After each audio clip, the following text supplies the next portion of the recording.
Bienvenidas y bienvenidas a otro día.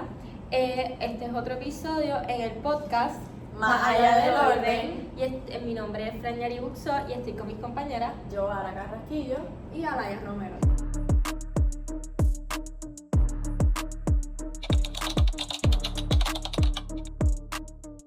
Hoy vamos a estar haciéndonos una pregunta e intentando contestarla, que esta es: ¿cómo influye el racismo y la violencia en lo que ocurre dentro del complejo industrial carcelario en Puerto Rico? Bueno, empezamos, mi niña. ¿Cómo creemos que esto sucede? ¿Qué pasa con estas personas?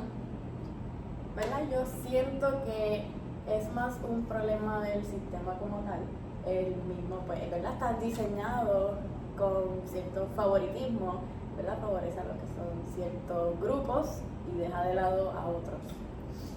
Sí, siguiendo por lo que tú dices, pues yo digo que más el favorecimiento va hacia la gente con dinero, con más estatus social.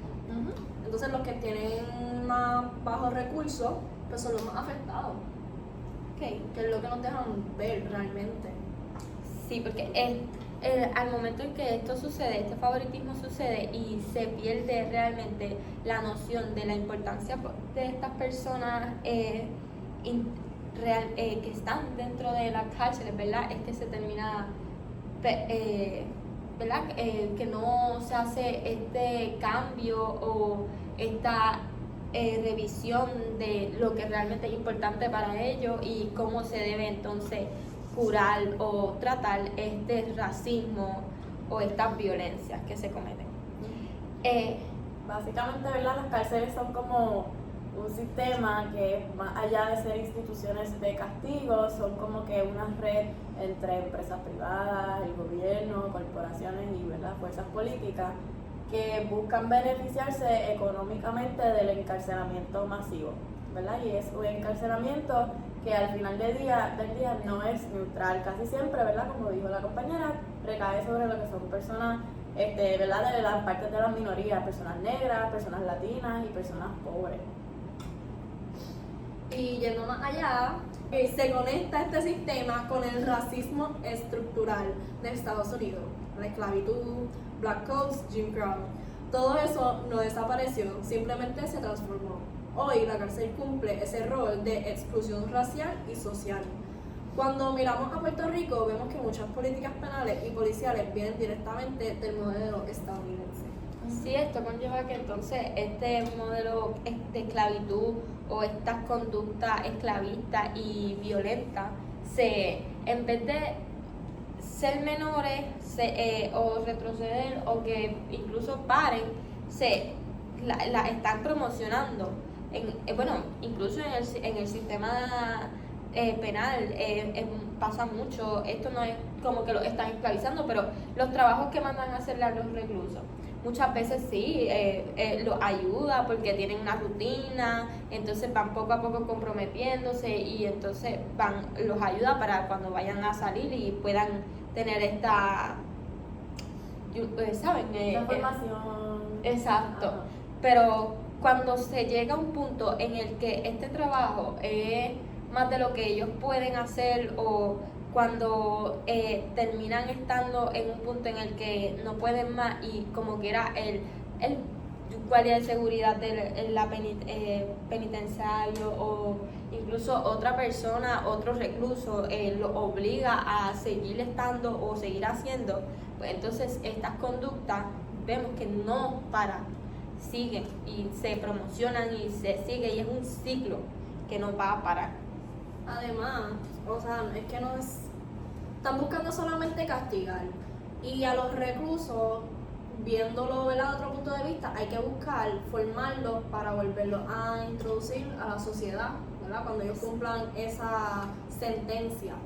Y no es solamente como que, ay, te voy a castigar, vas a estar aquí encerrado tanto tiempo y ya. No, hay que buscar como que cuidar su salud mental, su salud en general, ¿verdad? Que se encuentren bien, porque hay muchos que tienen problemas médicos y no se les da la atención que realmente necesitan. Mujeres embarazadas, por otro lado. Okay. Muchas terminan como que allí, que no les dan esa atención que, ¿verdad?, alguien necesita. La alimentación no siempre siento que es la correcta. Mucha gente que la alergia y cosas como esas, pues se van a ver afectados por las comidas que puedan tener y cualquiera sean como que los juegos que tengan entre ellos, de que allí como fuera de la cárcel hay bullies, pues maybe adentro la también convivencia, sí. te vaya a buscar una forma, ¿verdad?, de hacerte el mal, de que, ¿verdad?, De cometer un acto en contra de ti y de tu exacto. persona. Entonces fuera de eso, pues obviamente la educación. Sí que no, en esos complejos está muy limitada, se les da o muy poca o incluso hay lugares en donde no se les da Esos ese recursos.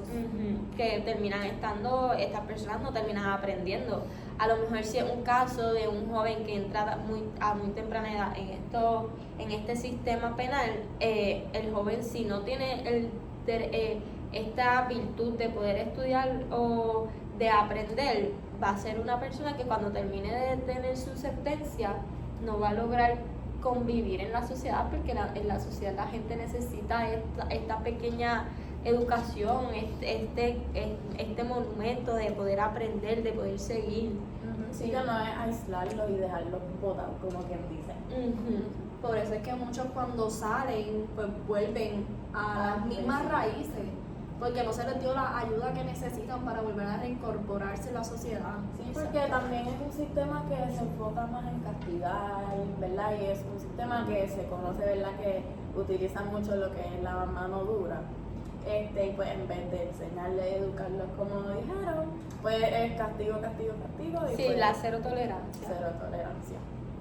Ok, ahora continuando, vamos a hablar un poco de Julian Gow y cómo el racismo y la violencia dentro del complejo industrial carcelario en Puerto Rico están profundamente ligados a las raíces coloniales del sistema policial. Para Gow, muchas de las prácticas policiales modernas nacen en contextos coloniales, donde los imperios usaban la policía como herramienta de vigilancia, represión y control sobre poblaciones consideradas inferiores o peligrosas. Ese legado continúa influyendo directamente en lo que ocurre dentro del sistema carcelario en Puerto Rico. ¿Verdad? Tenemos que hablar de lo que es el racismo como lógica de control. Los imperios desarrollaron jerarquías raciales para justificar la dominación colonial. Esa idea de que, ¿verdad?, ciertos cuerpos son sospechosos, son riesgosos o menos civilizados que otros, se trasladó al policing moderno. En Puerto Rico, ¿verdad?, podemos verlo, esa lógica se opera al criminalizar desproporcionadamente a lo que son, ¿verdad?, estas minorías, a estos grupos negros, afroboricuas, y también con personas pobres. ¿Verdad?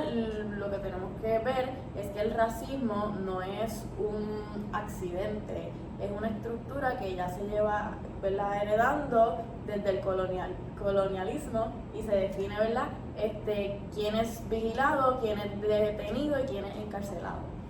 Otro punto que, ¿verdad?, debemos ver sería la violencia como mecanismo normalizado. Siguiendo a Gow, muchas tácticas policiales coloniales, militarización, uso excesivo de fuerza, disciplina rígida, control territorial, pasaron directamente a las prácticas actuales de orden público. Esa violencia institucional no solo ocurre afuera, en los arrestos o intervenciones, sino también dentro de las cárceles, donde la fuerza se usa como disciplina, las jerarquías coloniales se reproducen y la vigilancia extrema reemplaza cualquier noción de rehabilitación. El complejo industrial carcelario se convierte así en un espacio donde la violencia colonial se normaliza como forma de gobernanza. Okay.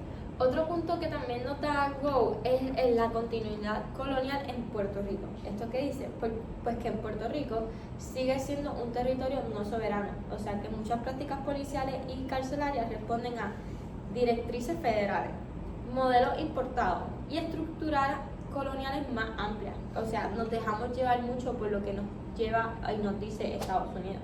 Y esto hace que la cárcel funcione como un mecanismo colonial de control interno, no como una institución rehabilitadora. So que Gow realmente nos está diciendo que lo que se hace anteriormente, con lo que ya se va formando el sistema, con lo que podemos decir que es el comienzo de esta criminalización y todo esto, es lo que se va formando y entonces nos trae estos mecanismos de racismo, de violencia, actitudes que ¿verdad? Marginan a estas personas y que entonces las caracterizan o las hacen a un lado porque entran en este debate y si tú eres negro, tú caes en esta categoría, yo voy a ser racista contigo y tú tienes que ir a la cárcel porque te vi haciendo algo que no para mí no es correcto, pues vamos a meterte en la cárcel. Sí, que realmente, por lo menos, ¿verdad? En el caso de nosotros, como ya mencionó la compañera,